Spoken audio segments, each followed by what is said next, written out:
ներկայացրեց, ճնշում է գործադրվել դժողների վրա, այսինքն նրանց այլ ցուցմունք են տվել, հետո արդեն մեղադրող կողմի ներկայացնող այլ ցուցմունքներ են։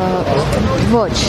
այլ կերպ է ընկալել ցուցմունքները դժողների, առհասարակ մենք ներկայացնում ենք այն իրավիճակը, ինչ որ արկա է եղել, մասնավորապես օբյեկտիվ իրականության մեջ դժողները նաև նախաքննության ընթացքում են որոշակի արդարացնող ցուցմունքներ տվել եւ հայտնել, որ Դավիթ ու Գոռ Համբարձումյանները որևէ առնչություն չունեն իրենց կողմից նկարագրված դեպքերին, նույն դժողները, ինչպես նաև Հարութին օժանդակող անձինք վկաները պնդել են նաև դատաքննության ընթացքում, սակայն դատարանը գտել է, որ նրանց ցուցմունքները արժանահավատ չէ, որովհետև քրեական գործում եղել է օպերատիվ գրություն, չճշտված աղբյուրից ստացված գրություն, իբրև որոշակի ճնշումներ են գործադրվել վկաների նկատմամբ, բայց մեկ այլ իրավիճակում էլ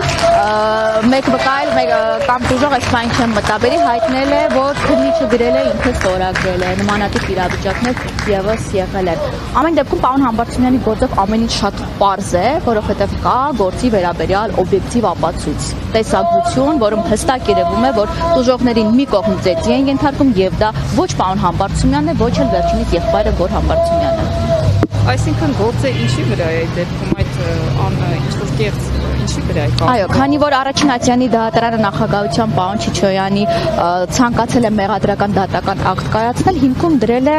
օպերատիվ գրությունը, որը որ նույնիսկ ապացույց չի կարող համարվել, էլի դա սևը սպիտակով, դա դասագրքային ճշմարտություն է, որ օպերատիվ գրությունը որևէ ապացույց չունի։ Այն իրավիճակում, երբ որ վերջինս պարտավոր էր ցուցմունքները համադրել տեսագրության հետ եւ կհամոզվեր, որ տեսագրությունում նկարագրված այն հանգամանքները, որոնք համընկնում էին համապատասխան անձանց ցուցմունքներին, իրականություն է։